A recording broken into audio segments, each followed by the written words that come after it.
Для вкуснейшего болгарского супчика я беру полкилограмма куриного мяса, одну куриную голень и 2 бедра закладываю в 3-литровую кастрюлю.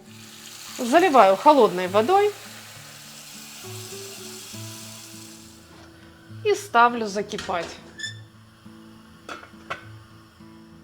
Когда бульон закипает, то, конечно, образуется пена.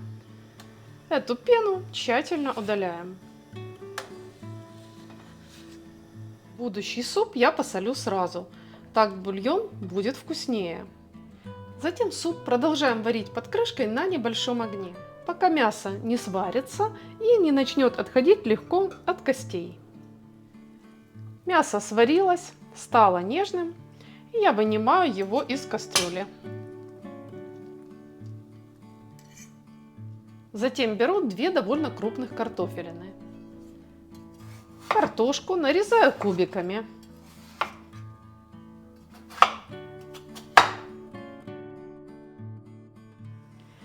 И бросаю в суп.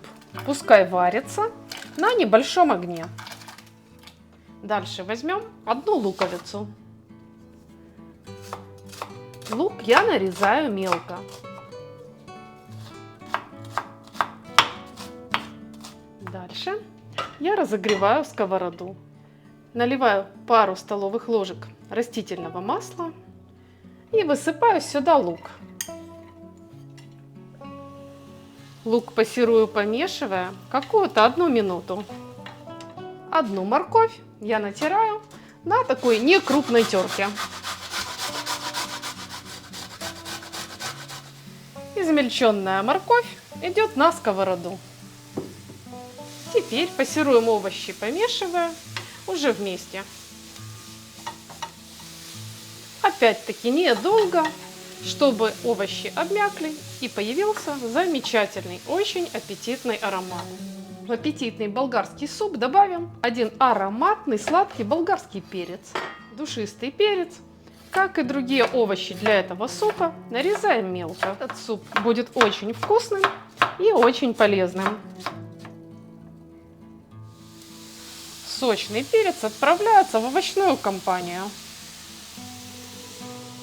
Вместе со сладким перцем я добавляю на сковороду щепотку черного молотого перца, чтобы он раскрыл здесь свой аромат на горячей сковородке. Опять перемешиваем. Пассерую все вместе пару минут. И высыпаю овощи в кипящий суп.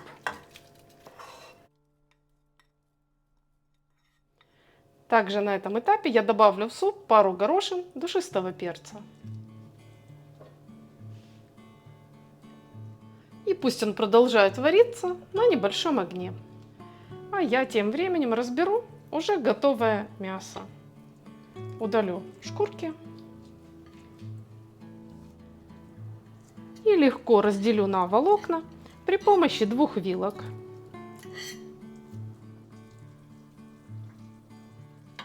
Разделанное мясо отправляю в кастрюлю. На этом этапе я попробую суп. И если нужно, то досолю его. Пока суп доходит до готовности, приготовим к нему обязательную заправку. Для заправки я беру 1 яйцо. Дальше к яйцу добавим 100 мл йогурта, кефира или сметаны. В оригинальном рецепте в Болгарии добавляют кисела мляка. Кто знает болгарский язык, если я произношу ударение неправильно, поправьте меня в комментариях. После того, как перемешали эти 2 ингредиента, добавим 1 чайную ложку натурального яблочного уксуса или лимонного сока, а также 1 полную столовую ложку муки. И снова перемешаем до однородности.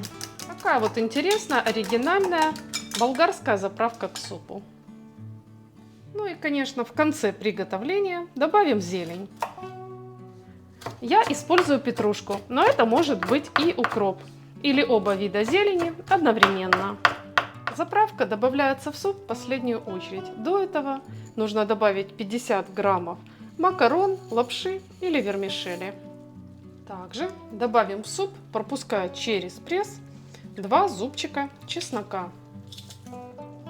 Чеснок очень хорошо играет в этом супе. Высыпаем нарезанную петрушку. Супчик пахнет очень аппетитно. И теперь пришла очередь заправки.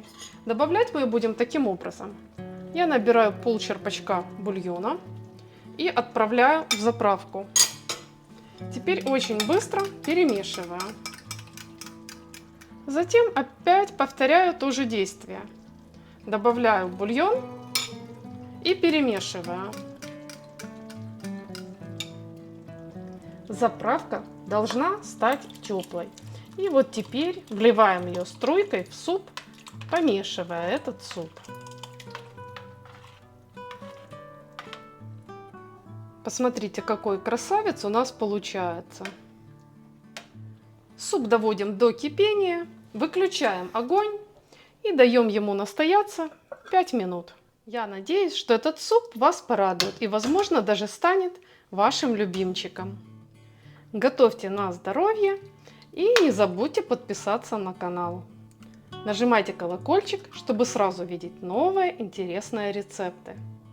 Ставьте лайк под видео, если рецепт вам понравился.